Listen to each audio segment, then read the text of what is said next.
উপস্থিত ক্রীড়াপ্রেমী এবং বাংলাদেশপন্থী জনতা সবাইকে শুভেচ্ছা ও সালাম। আসসালামু আলাইকুম। আজ আমরা এখানে উপস্থিত হয়েছি একটা নির্দিষ্ট দেশে বাংলাদেশের উপর যে ন্যাক্কারজনক হস্তক্ষেপ, এই হস্তক্ষেপকে সামনে রেখে প্রতিবাদ জানাতে। আমরা জানি বাংলাদেশ ক্রিকেট টিম বাংলাদেশের সবচেয়ে গুরুত্বপূর্ণ খেলার মধ্যে অন্যতম হচ্ছে ক্রিকেট। এই খেলার যারা খেলোয়াড় আছে তারা সব রকম প্রস্তুতি শেষ করার পরে টি-20 বিশ্বকাপ খেলার জন্য যখন প্রস্তুতি শেষ করেছে তখন আমরা দেখতে পেয়েছি কিভাবে একটা দেশে হস্তক্ষেপে বাংলাদেশকে বিশ্বকাপ খেলা থেকে বঞ্চিত করা হয়েছে। এটা শুধুমাত্র বাংলাদেশের জন্য না, বিশ্বের মধ্যে ক্রীড়াঙ্গনকে কলঙ্কিত করেছে। আমরা দেখেছি আইসিসি কিভাবে ভারতের পরামর্শে বাংলাদেশকে বাদ দিয়েছে। আইসিসি চাইলে এখানে বাংলাদেশকে নিরাপত্তা দিয়ে নিরাপদ জায়গায় খেলার ব্যবস্থা করে দিতে পারত, কিন্তু তারা এই ব্যাপারে কোনো কথাই বলেনি। আমরা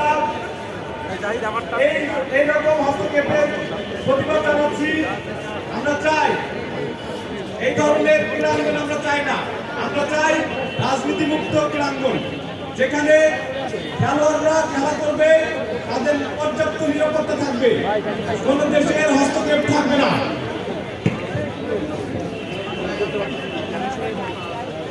দ্বিতীয় আরেকটা বিষয় আমি বলতে চাই,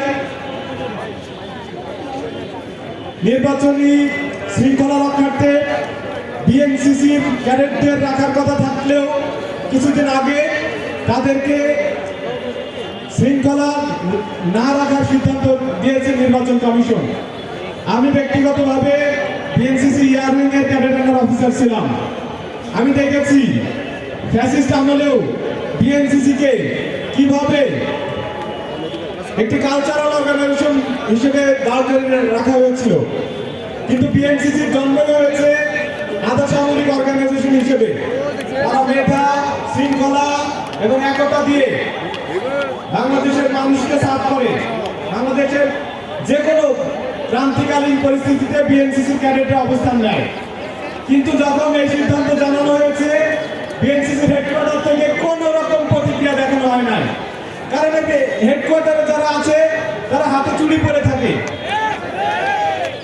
বিএনসিসির ক্যাডেটরা যেভাবে ডাকসু নির্বাচন এবং অন্যান্য নির্বাচনগুলোতে দায়িত্ব পালন করেছে, আমার মনে হয় যে এটা থেকে ভয় পেয়ে গেছে।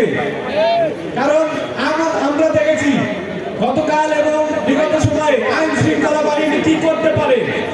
এই শৃঙ্খলা দেওয়ার মতো ক্ষমতা শুধু বিএনসিসি ক্যাডেটদেরই ছিল, তাদেরকে এইখানে বাধা প্রদান করা হয়েছে।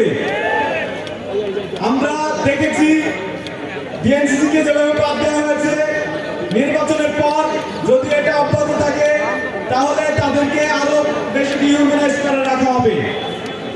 বিগত সময়ে ফ্যাসিস্ট হাসিনার সময়ও বিএনসিসির ক্যাডেটদেরকে ইভেন ফায়ারিং প্রশিক্ষণটা বন্ধ করে রাখা হয়েছিল।